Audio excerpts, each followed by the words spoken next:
काल राज्यात नगर परिषद आणि नगरपंचायत निवडणुकांचे निकाल लागलेले आहेत। भाजपने जे आहे ते सर्वाधिक नगराध्यक्ष निवडून आलेले आहेत।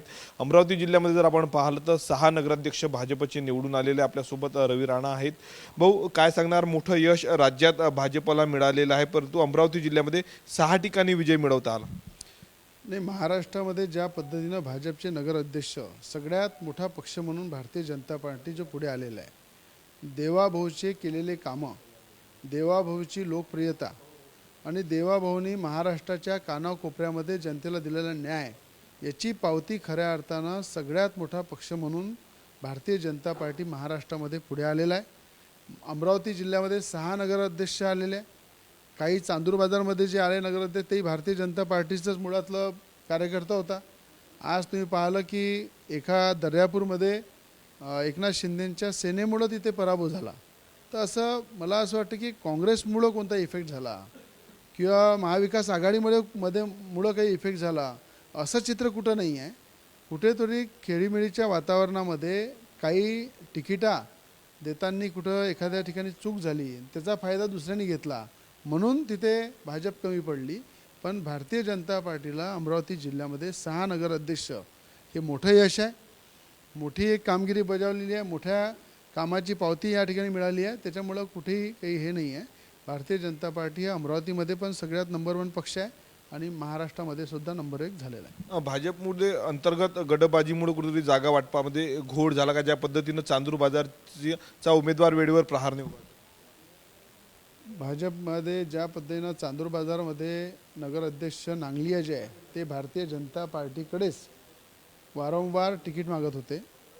नवनीत राणांनी आणि मी सुद्धा त्यांचं नाव रिकमेंड केलं होतं, पण कुठेतरी गटातटामुळं त्यांना थांबावं लागलं आणि त्या संधीचा फायदा घेऊन त्या ठिकाणी दुसऱ्या पक्षामध्ये ते गेले आणि त्या ठिकाणी निवडून आले। ते विनिंग कॅन्डिडेट होते। मग तिकीट वाटपामध्ये जे कुठे जे नगरसेवकचे सीटा पडल्या, कुठे तिकीट वाटताना जे कमी जास्त झालं ते आता येणाऱ्या महानगरपालिकेमध्ये जिल्हा परिषदेमध्ये होणार नाही, त्याची आम्ही काळजी घेऊ आणि मोठ्या प्रमाणात महायुतीच्या माध्यमातून इथे महानगरपालिका आणि जिल्हा परिषद निवडून आणू। हो, चिखलदरामध्ये जर आपण पाहिलं तर मुख्यमंत्री यांचे मामेभाऊ अल्लाद कलोतीला बिनविरोध करण्यात तुमचा मोठा वाटा होता, परंतु त्या ठिकाणी सत्ता गेलेली आहे। भाजपचे 8 नगरसेवक आले तर काँग्रेसचे 12 पेक्षा अधिक नगरसेवक निवडून आले आहेत आणि नगराध्यक्ष देखील त्या ठिकाणी काँग्रेसचा निवडून आलेला आहे। मोठं नुकसान भाजपचं त्या ठिकाणी। भारतीय जनता पार्टीने चिखलदरामध्ये पहिले भारतीय जनता पार्टीचे 4 नगरसेवक होते, त्या ठिकाणी आता 8 निवडून आलेले आहे, म्हणजे मोठं यश भारतीय जनता पार्टीला मिळालेलं आहे। आधी NCP आणि भाजप मिळून लढत होती, त्या ठिकाणी जो आग्रह धरला की त्या ठिकाणी भारतीय जनता पार्टीचाच नगराध्यक्ष लढला पाहिजे आणि काँग्रेसचे जे बाकीचे जे लोक उभे होते ते सुद्धा कुठे ना कुठे माझ्याशी जुळलेले होते। अनेकांनी माझ्याकडे तिकीटचा प्रस्ताव ठेवला होता। अब्दुल सुद्धा भारतीय जनता पार्टीवर उभा राहायला तयार होता। जो कॅन्डिडेट निवडून आलेला आहे त्या ज्या पद्धतीनं तिथे काँग्रेसचे जेवढे उमेदवार निवडून आले ते सगळे भारतीय जनता पार्टी तिकीट मागत होते आणि सगळ्यांचं मत होतं की अल्लाद कलोती हे नगराध्यक्षाचे उमेदवार झाले पाहिजे। पण त्या ठिकाणी अचानक अशी राजकीय खेळी झाली की त्या ठिकाणी राजूभाऊ सोमवंशीला राष्ट्रवादी सोडून ते भाजपमध्ये आले आणि भाजपच्या माध्यमातून त्यांनी नगराध्यक्षाची उमेदवारी भरली। जर या ठिकाणी अल्लाद कलोती असते तर बिनविरोध नगराध्यक्ष चिखलदरामध्ये झाले असते, तरी चिखलदरामध्ये मोठं यश भाजपाला मिळालेलं आहे। 4 नगरसेवकचे 8 नगरसेवक झालेले आहे आणि जे नगराध्यक्ष आणि जे निवडून आलेले आहे ते सगळे मला असं वाटते देवाभाऊवर प्रेम करणारेच आहे। कुठे ना कुठे माझ्या संपर्कात नेहमी राहिलेले आहे, नेहमी माझ्याशी जुळले राहिलेले आहे। तर तुम्हाला येणाऱ्या काळामध्ये चिखलदरामध्ये जे ठरलं होतं तसंच होणार आहे। म्हणजे काँग्रेसचे जे नगरसेवक आहेत ते भाजपमध्ये येणार का? ज्याबद्दल तुम्ही म्हणता की ठरलं आहे?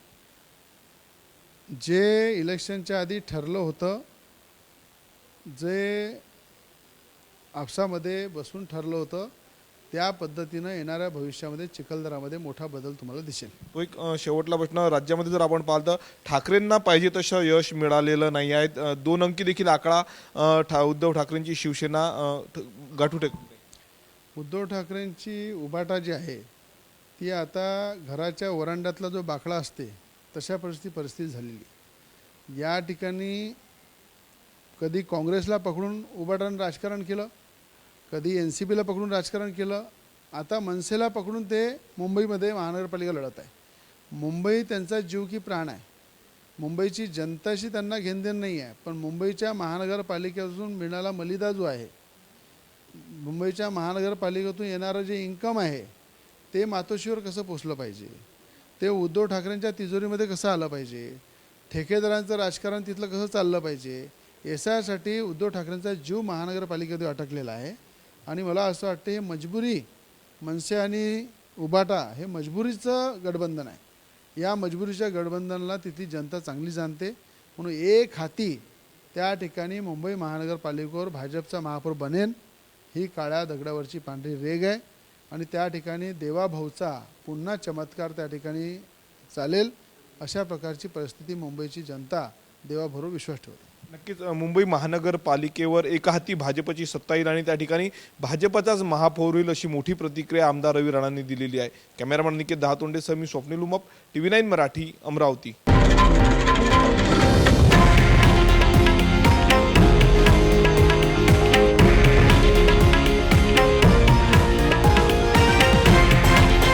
हे आहे देशातील नंबर 1 न्यूज नेटवर्क आणि आपण पाहत आहात TV9 मराठी, एकमेव.